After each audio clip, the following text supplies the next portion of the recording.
जय हिंद दोस्तों, मेरा नाम है जय और मैं आप सभी का एक बार फिर से वेलकम करता हूं आपका अपने YouTube channel the learning field पर। दोस्तों, आज इस वीडियो में हम बात करने वाले हैं CISF यानी कि सेंट्रल इंडस्ट्रियल सिक्योरिटी फोर्स में कांस्टेबल ट्रेड्समैन भर्ती 2022 के बारे में। जी हाँ दोस्तों, एलिजिबल मेल और फीमेल इंडियन सिटीजन से CISF में कांस्टेबल ट्रेड्समैन के लिए ऑनलाइन एप्लीकेशंस इन्वाइट किए गए हैं। आज का हमारा वीडियो इसी वैकेंसी के बारे में है और इस वीडियो में हम इस वैकेंसी के बारे में डिटेल से बात करेंगे, तो वीडियो को एंड तक पूरा जरूर देखें।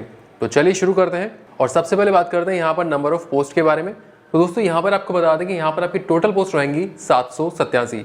चलिए बढ़ते हैं आगे और बात करते हैं ट्रेड वाइज वैकेंसी डिटेल्स के बारे में। तो यहाँ पर आपको बता दें कि ये जो आपकी टोटल पोस्ट है 787, इनमें से रेगुलर कैंडिडेट्स के लिए यहाँ पर पोस्ट रहेंगी 779 और यहाँ पर बाकी की जो 8 पोस्ट है वो रहेगी बैकलॉग वैकेंसीज। तो चलिए पहले बात करते हैं आपके 779 पोस्ट के लिए कौन कौन सी ट्रेड्स रहेंगी उनके बारे में। तो यहाँ पर स्क्रीन पर आप टेबल देख पा रहे होंगे।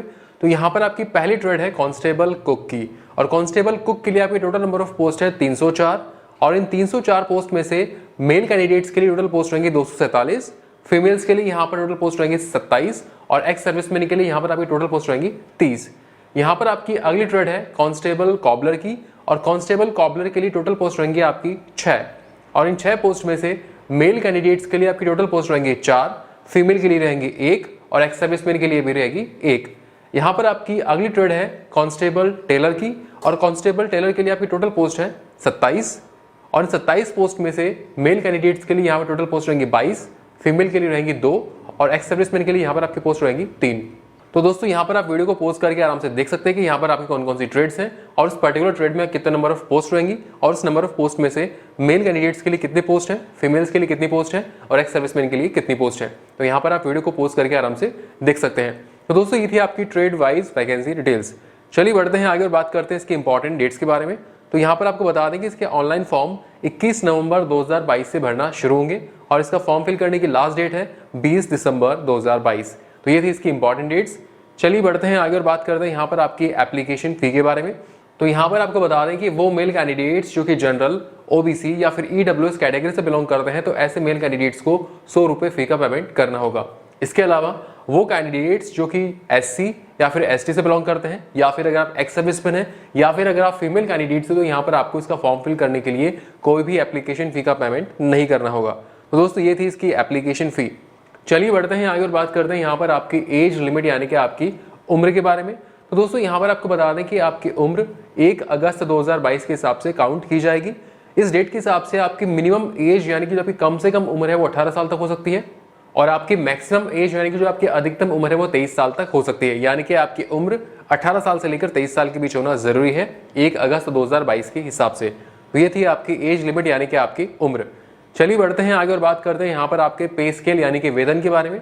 तो यहाँ पर आपका पे स्केल रहेगा लेवल 3 के हिसाब से 21,700 रुपये से लेकर 69,100 रुपये तक। तो ये था आपका पे स्केल। चलिए बढ़ते हैं आगे और बात करते हैं यहाँ पर आपकी एजुकेशनल क्वालिफिकेशन के बारे में।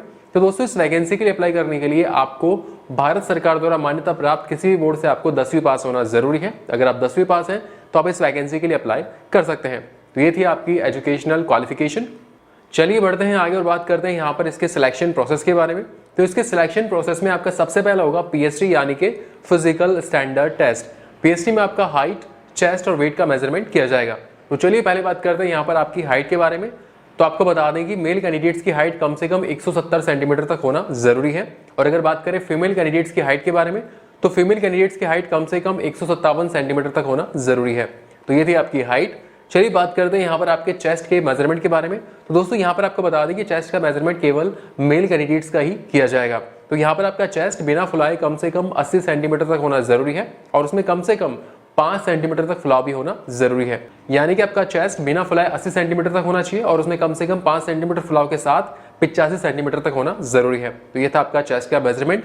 चलिए बात करते हैं यहाँ पर आपके वेट के बारे में। तो दोस्तों यहाँ पर आपको बता दें कि आपका वेट आपकी हाइट और आपकी एज के अकॉर्डिंग रहेगा। तो ये था आपका PST यानी कि फिजिकल स्टैंडर्ड टेस्ट। चलिए बात करते हैं PST में मिलने वाली छूट के बारे में। तो दोस्तों वो कैंडिडेट्स जो कि पहाड़ी एरिया से बिलोंग करते हैं तो ऐसे मेल कैंडिडेट्स की हाइट कम से कम 165 सेंटीमीटर तक होना जरूरी है और ऐसी फीमेल कैंडिडेट्स जो कि पहाड़ी एरिया से बिलोंग करती हैं तो यहाँ पर आपकी हाइट कम से कम 155 सेंटीमीटर तक होना जरूरी है। चलिए बात करते हैं उन मेल कैंडिडेट्स के चेस्ट के क्राइटेरिया के बारे में जो कि पहाड़ी एरिया से बिलोंग करते हैं। तो ऐसे कैंडिडेट्स का चेस्ट बिना फुलाए कम से कम 78 सेंटीमीटर तक होना जरूरी है और उसमें कम से कम 5 सेंटीमीटर फुलाव के साथ वो 83 सेंटीमीटर तक होना जरूरी है। इसके अलावा दोस्तों वो मेल कैंडिडेट्स जो कि एसटी कैटेगरी से बिलोंग करते हैं तो यहाँ पर आपकी हाइट कम से कम 162.5 सेंटीमीटर तक होना जरूरी है। और इसके अलावा वो फीमेल कैंडिडेट्स जो कि एसटी से बिलोंग करते हैं तो यहाँ पर आपकी हाइट कम से कम 150 सेंटीमीटर तक होना जरूरी है। चलिए बात करते हैं उन मेल कैंडिडेट्स के चेस्ट के क्राइटेरिया के बारे में जो कि एसटी कैटेगरी से बिलोंग करते हैं। तो यहाँ पर आपका चेस्ट बिना फुलाए कम से कम 76 सेंटीमीटर तक होना जरूरी है और उसमें कम से कम 5 सेंटीमीटर तक का फुलाव भी होना जरूरी है। तो दोस्तों इसके सिलेक्शन प्रोसेस में ये था आपका पीएसटी यानी कि फिजिकल स्टैंडर्ड टेस्ट, जिसमें कि आपका हाइट, चेस्ट और वेट का मेजरमेंट किया जाएगा। चलिए बात करते हैं यहाँ पर सिलेक्शन प्रोसेस के अगले स्टेप के बारे में।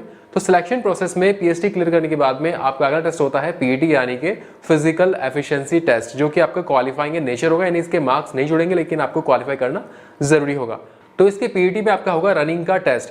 तो चलिए पहले बात करते हैं मेल कैंडिडेट्स के रनिंग के क्राइटेरिया के बारे में। तो मेल कैंडिडेट्स की रनिंग होगी टोटल 1.6 किलोमीटर की और इस 1.6 किलोमीटर रनिंग को कंप्लीट करने के लिए आपको 6 मिनट 30 सेकंड का समय दिया जाएगा। और अगर बात करें फीमेल कैंडिडेट्स के रनिंग के क्राइटेरिया के बारे में तो आपकी रनिंग होगी टोटल 800 मीटर की और ये 800 मीटर रनिंग कंप्लीट करने के लिए आपको 4 मिनट का समय दिया जाएगा।